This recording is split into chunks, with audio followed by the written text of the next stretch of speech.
যোৱা 22 তাৰিখত আমাৰ এই মাজবাটত যি ঘটনা হৈ গ'ল, যি ব্যক্তিসকলে যে বেয়া কাম কৰিলে, এজনী মাইনৰ এজৰ ছোৱালীজনীক ৰেপ কৰিলে, আৰু ইয়াৰ বিৰুদ্ধে আমি গৰিহণা দিছোঁ যে যিসকলে তেনেকুৱা বেয়া কাম কৰিলে তেওঁলোকক আইনগতভাৱে পানিছমেণ্ট দিয়াটো আমি সদায় বিচাৰোঁ। তেওঁলোকক মানে আইনৰ পৰা কোনো পধ্যে যাতে হাত সাৰি যাব নোৱাৰে, তাৰ কাৰণে মই আহ্বান জনাইছোঁ যে তেওঁলোকক আইনগতভাৱে পানিছমেণ্ট দিব লাগে। যিসকল কালপ্ৰিটে ইয়াত ইনভলভ আছে তেওঁলোকক পানিছমেণ্ট দিয়াটো আমি সদায় বিচাৰোঁ। লগতে যিসকল ৰেপিষ্ট কালপ্ৰিট তেওঁলোকক নামত তেওঁলোকৰ যিটো ঘৰ জ্বলালে, এইটো আমি গৰিহণা দিছোঁ। কাৰণ আমাৰ সমাজত হিংসা যিটো কাৰ্যকলাপ এইটো আমি কোনোদিনা লাই নিদিওঁ। আৰু যিহেতু এই ল'ৰাকেইটা যি বেয়া কাম কৰিছে তাৰ কাৰণে আইনগতভাৱে পানিছমেণ্ট দিব লাগে, কিন্তু ফেমিলি বা সমাজে ইয়াৰ এইটো পাব নালাগে, হেৰেছমেণ্টটো পাব নালাগে। আজি যিহেতু আমি সন্দেহ কৰিছোঁ এই কামত থাৰ্ড পাৰ্টিয়ে কৰিছে, কাৰণ আমি ভদ্ৰ সমাজে ভদ্ৰ যিটো দল সংগঠনে যিহেতু আমি বিচাৰিছিল কালপ্ৰিটক আইনগতভাৱে পানিছমেণ্ট দিব লাগে। এইটোৱে আলম লৈ পেলাই দুষ্কৃতিকাৰীবিলাকে যিসকলে থাৰ্ড পাৰ্টি আমাৰ সমাজত যি একতা ভাতৃত্ববোধ সেইটো বিনষ্ট কৰিবৰ কাৰণে তেওঁলোকে ষড়যন্ত্ৰ কৰিছে। আৰু ইয়াৰ কাৰণে মই ভাবোঁ তেওঁলোকক আমি চিনাক্ত কৰিব লাগিব, তেওঁলোকে তেনেকুৱা কাম কৰাৰ পৰা বিৰত থাকিব লাগিব। আৰু তেনেকুৱা বেয়া কামৰ কাৰণে আমি গৰিহণা দিছোঁ, আৰু ভৱিষ্যত আমাৰ সমাজত যাতে তেনেকুৱা নহয়। কাৰণ তেনেকুৱা বেয়া কাম কৰা মানুহ থাকে, আৰু বেয়া মানুহ বেয়া বুলিহে সমাজে চিনাক্ত কৰিব লাগে। আৰু ইয়াৰ কাৰণে এজ এ হোল আমি কমিউনেল ভাৱ লৈ পেলাই কোনেও যাতে নিবিচাৰে, কাৰণ আমাৰ সমাজত আমি মুছলিম হওক, হিন্দু হওক, খ্ৰীষ্টান হওক, আমি একেলগে আছোঁ আৰু একেলগে জীয়াই থাকিব লাগিব। আৰু এইবিলাক ঘটনাটো আমাৰ সমাজত হৈ থকা এটা ঘটনা। ইয়াত আমি সকলোৱে ইয়াৰ সুবিচাৰটো আমি বিচাৰিব লাগিব। এইটো আমি কোনো এটা জাতিগত লৈ পেলাই, কোনো এটা সম্প্ৰদায়িক কিবা এটা সাম্প্ৰদায়িক চিন্তাধাৰা লৈ পেলাই যাতে কোনেও নকৰে, এইটো মই আহ্বান কৰিছোঁ। আৰু মই মাজবাটবাসী ৰাইজক মই আহ্বান কৰিছোঁ যাতে সদায় আমি শান্তিক অটুট ৰাখিব লাগিব।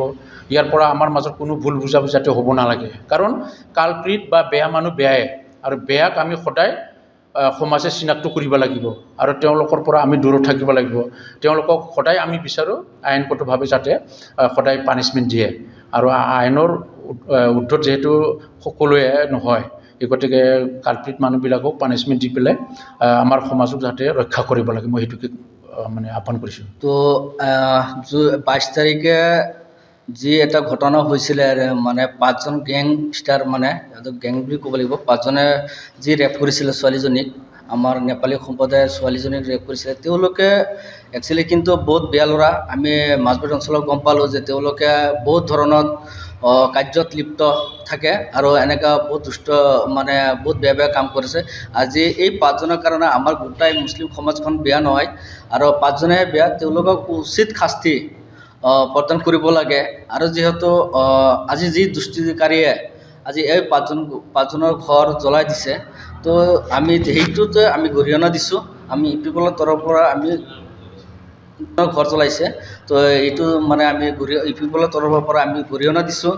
লগতে দৃষ্টিমূলক তেওঁলোকে শাস্তি পাব লাগে। আৰু বৰঞ্চ এই 5জন বেয়া ল'ৰাৰ কাৰণে আমাৰ গোটেই সমাজখনত, বা আমি ইয়াতে হিন্দু মুছলমান যি আমি একেলগতে বসবাস কৰিছোঁ, তেওঁ 5জন ল'ৰাৰ কাৰণে আমি গোটেই সমাজখনক যে কোনো বেয়া পৰিস্থিতি নহয়, আৰু এইখিনি তেওঁলোকে আমাক শাস্তি পাক, আমি এইটো ইপিপলৰ তৰফৰ পৰা আমি দাবী জনাইছোঁ, তেওঁলোক শাস্তি পাক। আৰু বৰঞ্চ যিকেইটা ঘৰ বাৰী জ্বলাইছে, তো 2জনক ঘৰ বাৰী জ্বলোৱা হৈছে, এইকেইটাক আমি ঘৰ বাৰী জ্বলোৱাটো আইন হাতত উঠাই লোৱাৰ বাবে আমি তেওঁলোকক গৰিহণা দিছোঁ।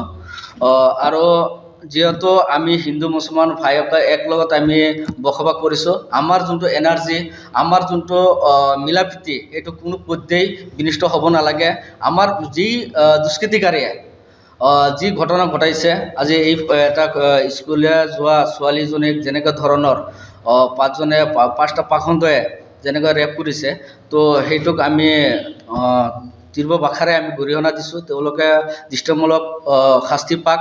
আৰু যিহেতু আমাৰ এই 5জন দুষ্কৃতিৰ কাৰণে আমাৰ মাজত যে কোনো জাতি জনগোষ্ঠীৰ মাজত যে কোনো ধৰণৰ মানে বিয়া কাম আৰু নহওক, আৰু বৰঞ্চ এনেকুৱা ধৰণৰ যে কাম আৰু পুনৰাই মাজত হ'ব নোৱাৰে, তাৰ কাৰণে আমি দাবী জনাইছোঁ। আমি পুলিচ প্ৰশাসনকো আমি জনাওঁ যে যি ঘটনা হৈছে সেইটো উপযুক্ত তদন্ত হৈ পেলাই তেওঁলোকে দৃষ্টিমূলক শাস্তি দিব লাগে। আৰু যিকেইটা দুষ্কৃতিকাৰী আজি আমাৰ চৰকাৰক বদনাম কৰিবৰ কাৰণে যিকেইটা দুষ্কৃতিকাৰীয়ে যে আইন হাতত উঠাই লৈছে, তেওঁলোকে উপযুক্ত